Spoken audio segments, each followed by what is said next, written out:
Hello everybody, welcome back to the channel. This is your boy MTG Ghoul Dude, and today I wanted to revisit the newly revamped and buffed the Jolly Balloon Man.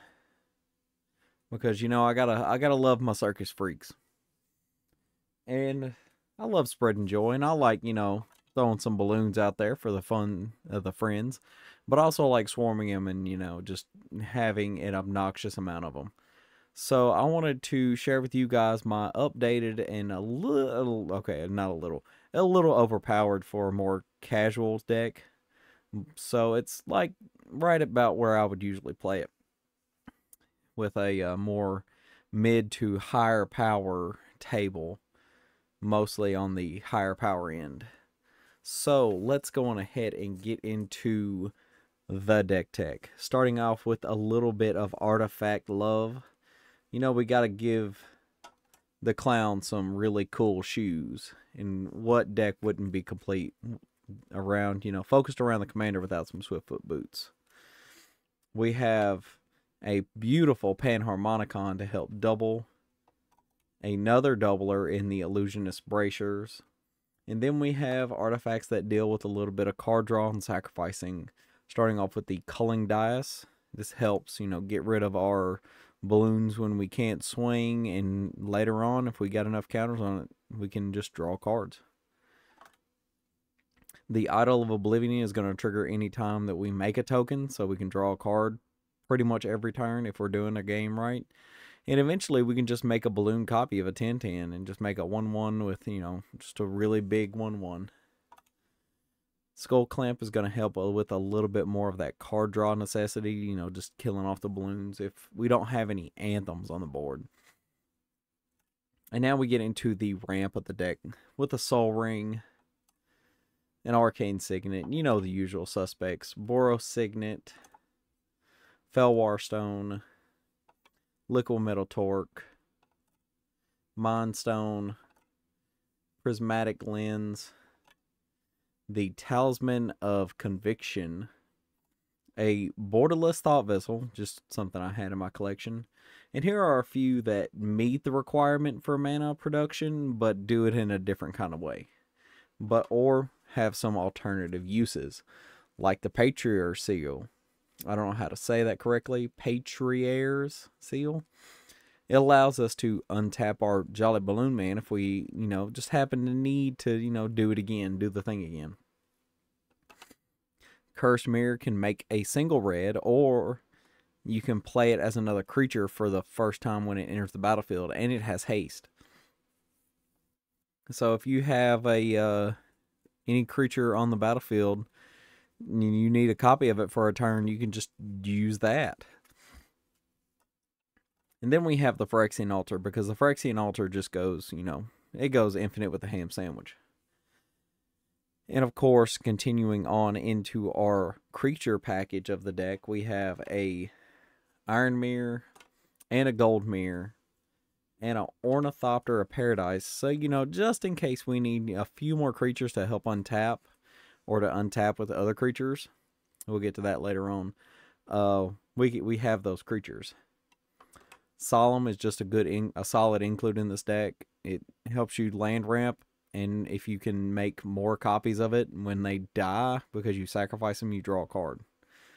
Speaking of card draw, we have a Spirited Companion. A Split Skin Doll is going to help us kind of filter through our deck, draw a card, discard a card unless you control a power creature with power 2 or less. This is one of the original cards in the deck, and for the value of a 2/1 that draws cards, and eventually when you make a balloon, it does have, the original has 2 power, so you just draw a card. Wall of Omens, and we have other creatures such as the Enduring Innocence that are just going to draw on other creatures. Inspiring Overseer to gain a life and draw a card. The Rumor Gatherer is going to trigger on every creature that enters, but you only get the draw on the second one. So, just do it as much as you want, but you only get the draw once. Welcoming Vampire is another one of those once a turn triggers.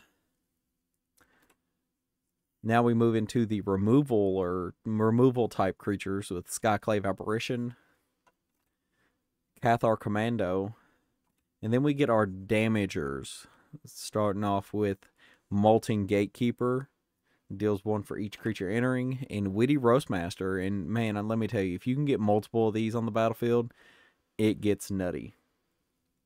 And now we come into our creatures that double or do other things with our ETBs and our tokens.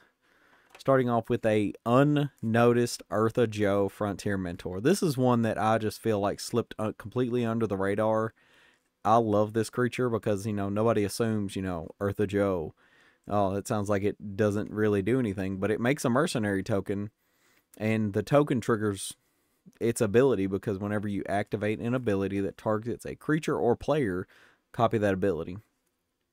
So it helps our Jolly Balloon Man even better, or as I like to call him, the JBM or the Squeaky Jiggy.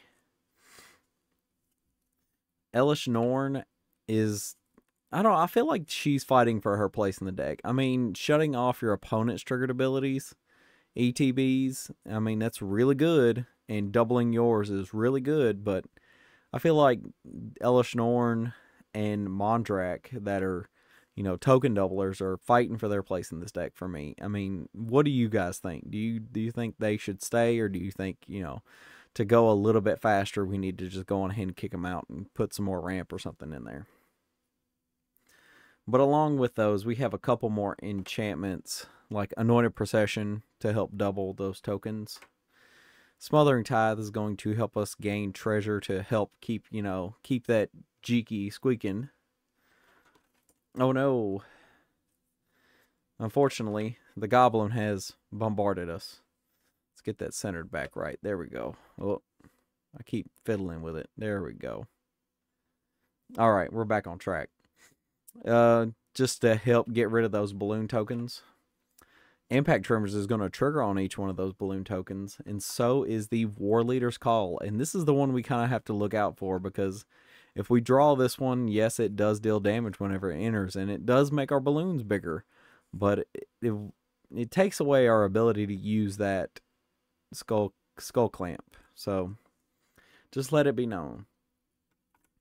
We also have a few ways to get cards specifically into our hands, and some of those we will be talking about a little later near the end of the deck tech.